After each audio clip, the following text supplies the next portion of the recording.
الحمد لله رب العالمين ثم الصلاة والسلام على رسول الكريم محمد بن عبد الله وعلى آله وأصحابه أجمعين. السلام عليكم ورحمة الله وبركاته.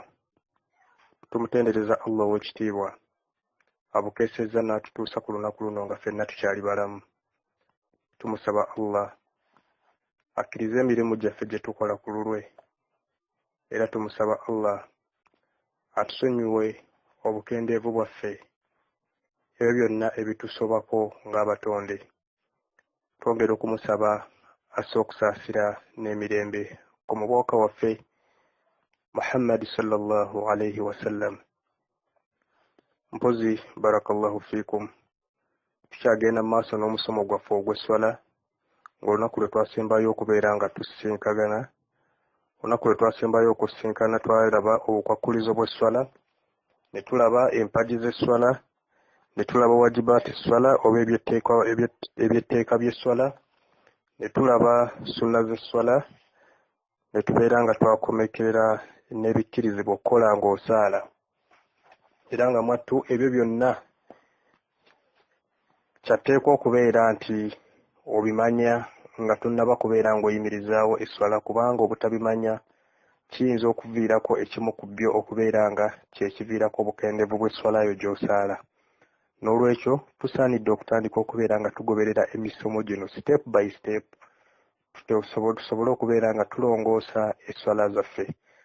Nga ffenna bwe tukimanyi nti esswala nga zinnyo, teri agisoma n'agamba nti masha Allah nze kikwatagana n'esswala alhamdulillah nagimalayo, wabula buli we tusoma ku sswala wabaawo ekipya ky'ogiyigako. Era nga nabwe kityo nkubiriza buli yenna aweeyoko ebiseera afeeyo nnyo okulaba nti ayiga esswala. Buli wonna wabeera darusu nga ekwatagana n'esswala, fuba nnyo obeerewo osobole okubeera ng'omanya biki ebikwatagana n'esswala, ng'ekyo kitadde ebbali. Esswala gwe mulimu mwattu ogugenda okusooka okubeera nga gubalibwa ku yaumul qiyama, olunaku lwe tugenda okubeera nga tudda mu maaso ga Allah. Esswala yegenda okusooka okuteekebwa ku minzaani zaffe, tulabe kiki kye tulinawo ku sswala. Esswala bwe eriba nga nzijuvu, alhamdulillah fabiha wa ni'ma, oyo alijja nga esswala ye nzijuvu ajja kubeera nga yeesiimye. Wabula oyo alijja nga yagigayaalirira munnange ng'esswala ye yagikubamu ebituli, ajja kubeera mu b'okufaafagana. Newankubadde nti aliba alina emirimu emirala emirungi, esswala eno y'eribeera ensonga enkulu. N'olwekyo barakallahu fiikum, mbakubiriza buli yenna alina obusobozi, era nga munnaye tukyagenda mu maaso tukyali kwetegereza, era ng'olwaleero insha Allah tugenda kubeera nga tulaba ebitta esswala, tulaba ebiseera by'esswala ettaano. Okwo kwe tujja okwongereza tubeere nga tulaba ddi omuntu lw'abalibwa nti ayitiddwako esswala, nga tetunnaba kubeera nga tuyingira mu sswala butereevu. Ensonga zino tusaanye okubeera nga tuzitegeera, tugende okutandika okuyiga esswala oba okulaba esswala engeri gy'esaalibwamu nga omubaka sallallahu alayhi wasallam we yagisomesa, nga ffenna tumanyi mpisa ki ze tulina okubeera nazo oba okweyisa nazo mu sswala. Nga nabwe kityo bwe tunaaba tutandisa esswala insha Allah nja kuba tugenda kutuuka mu misomo egiri practical, nga kikwetaagisa okubeera nti otukoleramu oba ng'osobola orekodinga ka audio n'otubuulira ebyo byennyini ebyetaagisa okubeera bye tunaaba tukusabye okubeera nga otukolera. Wa barakallahu fiikum. Olwaleero butereevu katutandike n'ebitta esswala, nga ekisookera ddala ffenna kye tumanyi obulungi nti okulya n'okunywa ng'ogenderedde kittirawo esswala butereevu. Ekyokubiri, okwogera ng'ogenderedde, ng'okwogera okwo tekulongoosa sswala. Omusaazi takkirizibwa kwogera kigambo kyonna ng'asaala olw'ekigambo kya Nabbi sallallahu alayhi wasallama kye yagamba nti mazima eswala eno tekkirizibwa kwogereramu kigambo kyonna mu bigambo by'abantu okutuusa hadiisi eyo gyekoma. N'olwekyo okwogera ekigambo kyonna nga si kya swala ng'ogenderedde eswala efa. Wabula okwogera nga kutereeza swala, okugeza okujjukiza imaamu ng'abadde yeerabidde, oba imaamu n'atoola salaamu ate ng'eswala erakazaayo tezinaggwaayo, ne mukyogerako oluvannyuma ne mugijjuza. Okwogera okwo tekutta swala, kuba lumu kyaliwo ku mulembe gwa Nabbi sallallahu alaihi wasallam amala asaaza eswala n'atoola salaamu ng'eswala tenaggwaayo, ne bamubuuza nti weerabidde bwerabizi oba eswala yakendeezeddwa? N'abaddamu nti sinneerabira ate era n'eswala tenakendeezebwa. Oluvannyuma yejjuza eswala. Kale okwogera okwo tekwatta swala eyo kuba kwali kulongoosa swala. Ekyokusatu, okuleka empagi yonna mu mpagi z'eswala oba waajibu yonna ng'ogenderedde. Waajibaati swala twazirabye, oba ebyetteeka by'eswala twabirabye. Singa oleka empagi yonna mu mpagi ezo mu rukuni z'eswala, singa olekamu emu mu arkaani swala ne weerabiramu rukuni emu min arkaani swala ng'ogenderedde, obeera eswala yebeera eyonoonese, ebeera emaze okufa. Barakallahu fiikum. N'olwekyo tulina okumanya waajibaati swala ezo ze twalaba mu musomo gwaffe ogwasembayo, osobole okubeera ng'ozimanya. Ekyokuna, okuseka nga kuwulirwa. Okuseka nga kuwulirwa, amakulu Omuganda omutuufu ayinza okukiyita okutyetyemuka. Okutyetyemuka. Abamanyi bonna bagamba nti okuseka eddoboozi ne liwulirwa kye tuyise okutyetyemuka kutta eswala. So nga ko okumwenya abamanyi abasinga obungi bagamba nti tekutta swala. Okumwenya abamanyi abasinga obungi bagamba nti tekutta swala. Naam, ekyokutaano, okuviibwamu omukka oba ekintu kyonna ekimalako omuntu wuzu. Ekyo nno ensonga eyo twagyogerakoko mu misomo gyaffe egyasooka egy'okwetukuza. Abazze mugoberera mukitegeera bulungi nnyo engeri gye twakinnyonnyolamu, okukiddamu kuba kudda mabega. Ekyomukaaga, okwenyenyanyenya okw'omuddiriŋŋanwa, okuggyako okw'ensonga, okugeza ng'obulwadde bw'okwetakula. Okugeza ng'obulwadde bw'okwetakula. Okwo nno tekutta swala. Okwo nga nnyongereza ku kibuuzo omuganda waffe Rajabu Ali kye yabuuza ku mulundi guli, n'agamba nti mu bye twogedde ebitoonoona aba ebikirizibwa okukola mu swala tetwogedde ku kwetakula. Okwetakula kuli kutya. Naam, okwenyenyanyenya okw'omuddiriŋŋanwa, okuggyako okw'ensonga nga bwe tugambye ng'obulwadde bw'okwetakula, ekyo tekitta swala. Ekyo tekitta swala, wabula ng'okwenyenyenya okw'omuddiriŋŋanwa okwo tulina okubeera nga tukwegendereza. Wa barakallahu fiikum. Ekyomusanvu, okuva mu kibula n'otunula awalala mu ngeri y'obugenderevu. Okuva mu kibula n'otunula awalala ng'ogenderedde, ekyo nno kikuttira esswala. Ekyomunaana, okwongera mu swala eraaka oba olukutama oluvannyuma oba oluyimirira. Osobola okwongeramu eraaka oba ne weeyongeramu olukutama oba oluvunnama oba oluyimirira oba olutuula ng'ogenderedde. Ekyo kyonna ky'okola oba okikozesa imaani ekuyitiriddeko n'ogamba nti nze swala wadde yalaka nnya kansaale 5, oba oyongere mu lukutama oba mu luvunnama oba oluyimirira oba olutuula ng'ogenderedde, ekyo nno eswala eba nfu. Ekyomwenda, okusooka imaamu ng'obadde mugoberezi. Okusooka imaamu ng'obadde mugoberezi.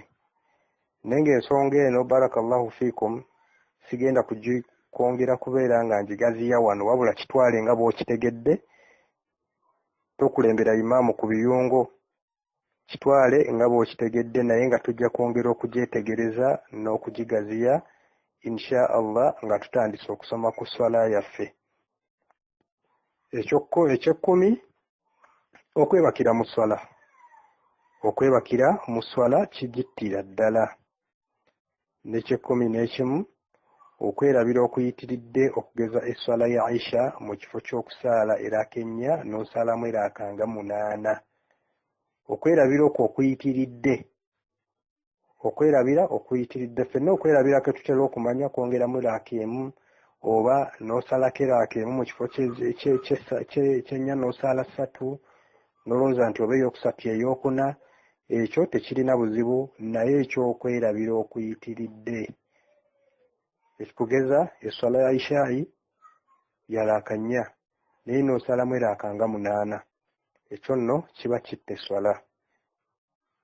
Nga n'ekisembi kyengenda okubeera nga nsembyayo, okwetawaanyatawaanya ennyo mu mutima. Okwetawaanyatawaanya ennyo mu mutima n'ebiyungo ku bintu ebitali swala. Wabula okukola ebitonotono ng'okudda mu salaamu ng'olaza oba okutereeza olugoye nga lubikkuse, okwetakula okutonotono, ekyo tekitta swala. Ekyo tekitta swala. Wabula okwetawaanyatawaanya ennyo mu mutima n'ebiyungo ku bintu ebitali swala, ebyo nno tulina okubeera nga tubyegendereza. Wa barakallahu fiikum wa jazakumullahu khayra. Katugende butereevu tulabe ebiseera by'esswala 5. Ebiseera eby'esswala 5. Naam, esswala zonna 5 zirina ebiseera byazo ebyalagwa obulungi mu Qur'an. Ebiseera ebyo bisaana okukuumibwa obutiribiri, so si kumala gasaalirawo oba oyagalidde ng'abamu bwe tutera okukola. Ebiseera ebyo bisangibwa mu Suratul Isra aya ey'e78. Kati nno gw'alina Qur'an mu ngalo osobola okubikulako n'obeera nga weesomera. Allah agamba nti aqimi ssalata liduluki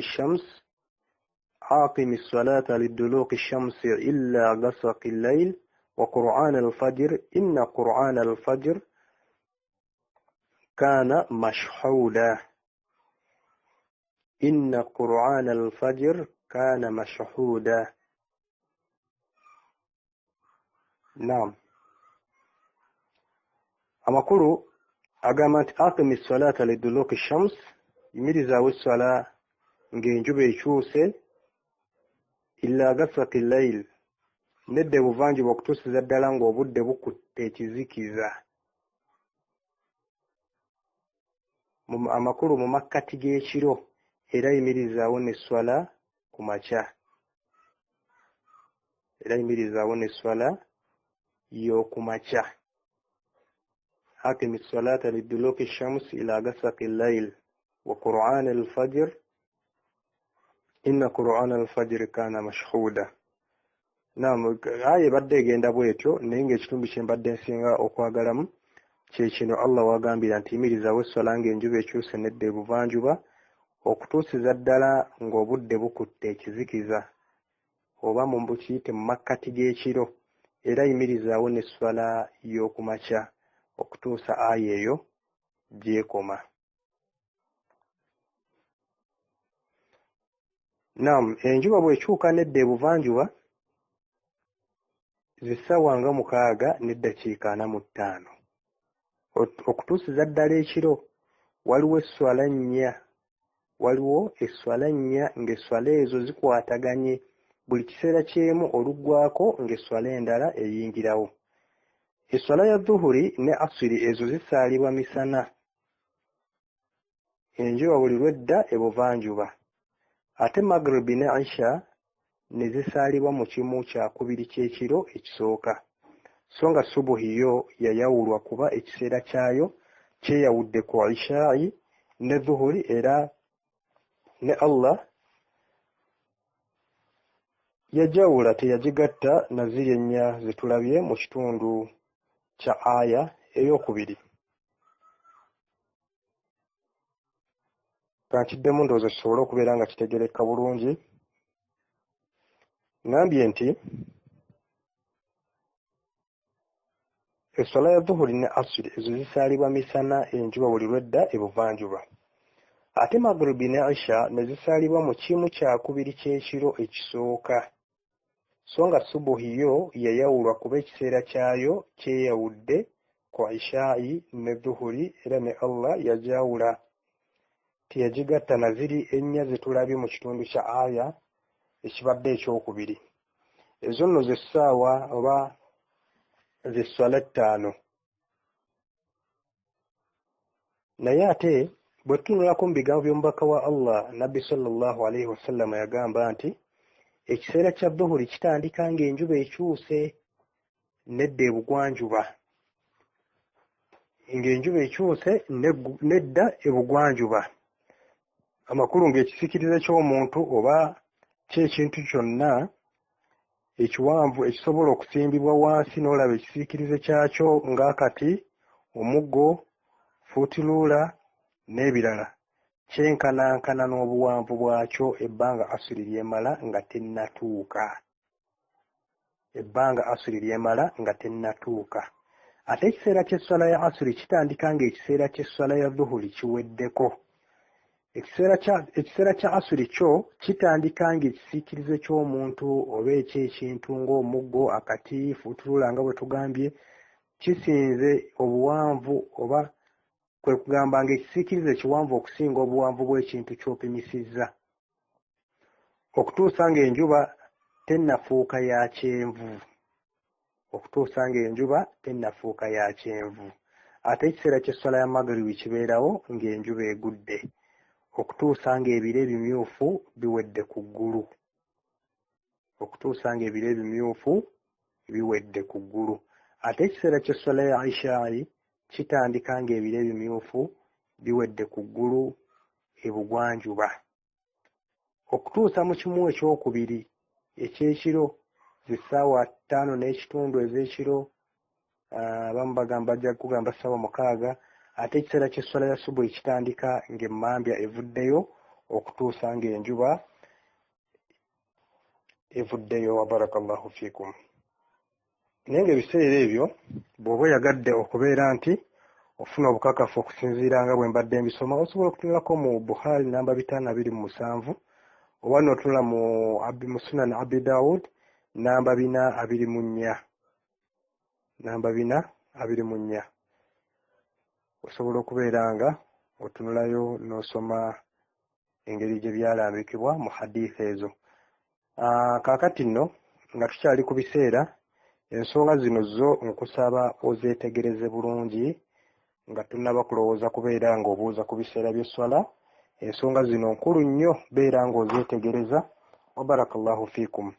Esooka, ekiseera ky'esswala ya dhuhuri kipimibwa ng'ofunye ekintu ekiwanvuyirivu ng'akati, ekkalaamu oba omusumaali, ng'osimba wansi ng'enjuba ekyuse nedda ebuvanjuba. Ng'enjuba ekyuse nedda ebuvanjuba. Kati ekisiikirize bwe kiba tekinnaba kusinga kintu ky'opimisizza buwanvu, awo dhuhuri eba ekyaliko. Wabula ekisiikirize bwe kisinga oba bwe kikiisa mu buwanvu, olwo dhuhuri eba eweddeko. Naam, ekyokubiri, ekiseera kya asiri kyo kitandika ng'ekisiikirize kiyisizza obuwanvu bw'ekintu ky'oba opimisizza. Kasita opima n'osanga ng'ekisiikirize obuwanvu bwakyo businga ekyo ky'opimisizza, kiba kitegeeza nti asiri etandise. Okutuusa ng'enjuba emyuse, wabula bw'ofuna obuzibu oyinza n'okugisaala ng'enjuba emyuse okutuusa lwegwa. Ekyokusatu, Maghrib ekiseera kyayo kitandika ng'enjuba egudde okutuusa ng'ebire ebimyufu biwedde ku ggulu ebugwanjuba. Ebyo nno ebigambo mbireeta okusinziira ku hadisi eyo gye tusomye waggulu ebadde yogera ku biseera, ngezaako okubeera nga nkigaziya ebiseera ebyo bitegerekeke bulungi. Tugambye nti Maghrib ekiseera kyayo kitandika ng'enjuba egudde okutuusa ng'ebire ebimyufu biwedde ku ggulu ebugwanjuba. Naam, ensonga ey'okuna, eswala ya Isha ekiseera kyayo kitandika ng'ebire ebimyufu biwedde ku ggulu okutuusa mu kimu kyakubiri ky'ekiro z'essaawa 5:30 nga hadithi ya Nabbi sallallahu alaihi wasallama bwegambye, so si ssaawa 6 ez'ekiro kuba mambya tevaayo ku ssaawa emu. Nkiddamu, esswala ya Isha ekiseera kyayo kitandika ng'ebire ebimyufu biwedde ku ggulu okutuusa mu kimu kyakubiri ky'ekiro z'essaawa 5:30 nga hadithi ya Nabbi sallallahu alaihi wasallama bwegambye, so si ssaawa 6 ez'ekiro kuba mambya tevaayo ku ssaawa emu, wabula etera kuvaayo ku ssaawa 11:45, ku ssaawa 11:45 oba 12 ebiseera ebimu. Kitegerekese. Tugende ku nsonga ey'okutaano. Subuhi ekiseera kyayo kitandika nga mambya evuddeyo okutuusa ng'enjuba evuddeyo.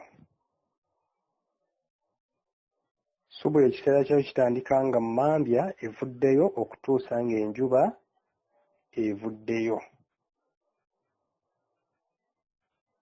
Eky'omukaaga, ebiseera ebyo bye tupima n'ebisiikirize tubipima na njuba ng'eyaka. Eky'omusanvu, enkola eno ekozesebwa nnyo naddala nga tewali ssaawa, naye olw'okuba tekinologiya yajja kati tusinga kukozesa ssaawa, naye ng'enkola etali ya ssaawa yeesinga. Esswala zonna ziteekwa kusaalwa mu biseera byazo nga bwe byalagirwa mu ekyo, ng'omusiraamu tasaana kwanguya kusaala swala ng'obudde bwayo tebunnatuuka. Ekyo nno bangi bakikola naddala esswala ya subuhi, naddala baganda baffe abamu abatera okutambula eŋŋendo oba abasuubuzi nga bawoza nti esswala ejja kunsanga nga ntawaana oba ejja kunsanga mu mmotoka. Esswala ya subuhi n'agisaala ng'obudde bwayo tebunnatuuka, oba kale n'atamala okukakasa nti ddala subuhi etuuse ng'awoza nti ye kasita asadde. N'olwekyo tulagirwa esswala zonna zisaalibwe ng'obudde bwazo butuuse, nga bwe tugaanibwa okuzisaala ng'obudde bwazo bwayise dda. Wabula omusiraamu bw'asaala esswala mu kitali kiseera kyayo olw'obutamanya oba olw'okwerabira, oyo asonyiyibwa okutuusa lw'afuna okumanya oba lw'anajjukira. Wa barakallahu fiikum. Naam, esswala bwe zikuwerako nga tonnazisaala olw'ekisonyiisa, ekisonyiisa ekyo bwe kivaawo otandika okuzisaala zonna, naye nga buli emu togisaalira mu kiseera kyayo, wabula zonna okkirizibwa okuzisaalira mu kiseera ky'esswala ekimu. Okugeza, oyinza okuba nga esswala 3 ze zaakuyiseeko, bw'otandika okuzisaala buli lw'omala emu ate ng'osaalirawo endala okutuusa lw'ozimalayo zonsatule. Era esswala ey'emisana bw'oba ng'ogiriye mu budde bw'ekiro osoma mu kaama, ate ey'ekiro bw'ogiriwa obudde obw'emisana osoma mu lwatu. Ekyo nno kiva ku sahaba ayitibwa Abi Said al-Khudri anyumya nti olumu baali ne Nabbi sallallahu alaihi wasallam mu lutalo olwali olw'okusima empuku. Mu kiseera ky'okusima empuku ezo esswala ya dhuhuri, asiri ne magribi tebaasobola kuzisaala kuba tewaali kiseera ng'olutalo lunyinyitidde. Kyekigambo ndowooza kye tusobola okubeera nga tukozesa wano. Olutalo lwali lukoze lutya? Lunyinyitidde. Kati embeera bwe yadda mu nteeko ng'obudde buzibye, Nabbi sallallahu alaihi wasallam n'alagira Bilaali omwaziini n'ayaziina n'asaala ne basahaba esswala ya dhuhur, n'agisaalira ddala nga bwe yali atera okugisaalira mu kiseera kyayo. Bwe yamala n'asala asiri ng'agisaalira ddala nga bwe yali atera okugisaalira mu kiseera kyayo. Bwe yamala n'asaala ne maghrib. Ago okusinga gabadde makulu ga hadithi, naye nga hadithi esangibwa mu Ahmada gwaba agyetaaze. Hadithi endala eva ku Qataada naye anyumya nti esswala ya subuhi yabayitako ne Nabbi sallallahu alaihi wasallam. bwe bali mu lugendo ne beebaka okutuusa enjuba lwe yavaayo. Bwe baazuukuka ng'enjuba evuddeyo, Bilaali n'ayaziina Nabbi sallallahu alaihi wasallam n'abasaaza esswala ya subuhi mu ngeri yennyini gye yali ng'agisaala buli lunaku. Era ng'eyo obujulizi osobola okubeera ng'obusanga mu Musilimu. Ojja busanga mu Musilimu. Kale n'olwekyo esswala yonna eriibwa oba esaalibwa nga bw'esaalibwa ng'ebadde teyakuyiseeko. Ndowooza kitegerekese ekyo. Naam, esswala singa zikuyitako okugeza 3, bw'otuuka okuzisaala osooka n'esooka okugeza olina dhuhuri, asiri ne magribi. Kati bw'oba ng'oliwa sooka na dhuhuri zaako asiri oluvannyuma magribi. Wabula bw'olemererwa n'otazirinaanyisa olw'obuzibu bwonna tofuna musango. Okugeza oyinza okwerabira ggwe ng'olowooza nti osanga olina esswala emu oba 2, kati ogenza okujjukira ng'olina 3, ate nga gy'obadde tokyajjukira yeesooka, ng'ezijjiddirira zo wamaze dda okuzisaala. Kati awo ky'okola bw'ogijjukira oba bw'ogijjukirira ziri ze wasaddeko toziddamu kuba obadde olina ekikusunyiisa eky'okuba ng'obadde weerabidde. Abamanyi bagamba nti singa obadde ogenda okuliwa esswala oteekwa kusooka n'eyo gy'ogenda okuliwa. Singa obadde ogenda okuliwa esswala oteekwa kusooka n'eyo gy'ogenda okuliwa, oluvannyuma n'olyoka osaala eyo nannyini kiseera, okuggyako nga n'ekiseera ky'ekyo oba ky'eyo mw'ogendera okuluyira oba okuliyira eri esooka nga nakyo kigenda kuggwako. Awo osooka n'esswala nannyini kiseera, si kulwa nga wonaamalira eri gy'oliwa ng'eno ebadde nannyini kiseera nayo eyise. Ekyo kijja kubanga kitegeeza nti esswala zombi oliyendiwe. Naam, ensonga eyo ndowooza naye etegerekese. Barakallahu fiikum. Tugenda kubeera nga tusembyayo ensonga eno olw'ensonga nti kaklipu kano ndaba nti kawanvuye. Ddi omuntu lw'abalibwa nti tayitiddwa ku sswala? Kano ke twagala tubeere nga tusembyayo olwaleero. Barakallahu fiikum. Omuntu abalibwa nti esswala temuyiseeko singa aba asobodde okusaala ku sswala eyo eraaka ne bw'ebeera emu yokka. Ndowooza kitegerekeka. Omuntu yenna abalibwa nti tayitiddwako sswala singa aba asobodde okusaala ku sswala eyo eraaka ne bw'ebeera emu yokka, naye ng'agisaalidde, tugeze esswala ya subuhi. Mu kiseera w'ojjidde okusaala esswala ya subuhi, enjuba ebadde tennavaayo, n'otandika n'ogisaala. Egenza okuggwako oba enjuba egenza okuvaayo nga wakasaalako eraaka emu, n'omaliriza ng'enjuba evuddeyo. Esswala eyo eba ntuufu, eba tekuyiseeko. Tugende mu maaso. Barakallahu fiikum. Naye ng'agisaalidde mu budde bwa sswala eyo, oteekeddwa okuba nga wogisaalidde obadde mu budde bwayo. Ekyokulabirako ekyokubiri, esswala ya dhuhuri katugambe nti eggwako ku ssaawa 9:3. Kati omusaazi w'atandikidde okusaala zibadde ssaawa 9:28. Kitegeeza nti esswala wanaagimalira ajja kuba ng'ayingidde mu sswala ya asiri. Kati esswala ya dhuhuri ebalibwa nti agisanze kubeera ko eyasoose yasobodde okugisaala nga dhuhuri tennayita. Ku nsonga eno Nabbi sallallahu alaihi wasallam yagamba nti omuntu bw'asanga eraaka ku sswala ng'esswala tennayita, ddala esswala eyo aba agisanze. Esswala eyo aba agisanze. Okunoonyereza ku bujulizi omubaka sallallahu alaihi wasallam bwe yayogera ku nsonga eyo, osobola okubeera ng'osoma ku Swahihul Jami' as-Sagir. Swahihul Jami' as-Sagir, osobola okubeera nti ofuna obujulizi ku nsonga eyo.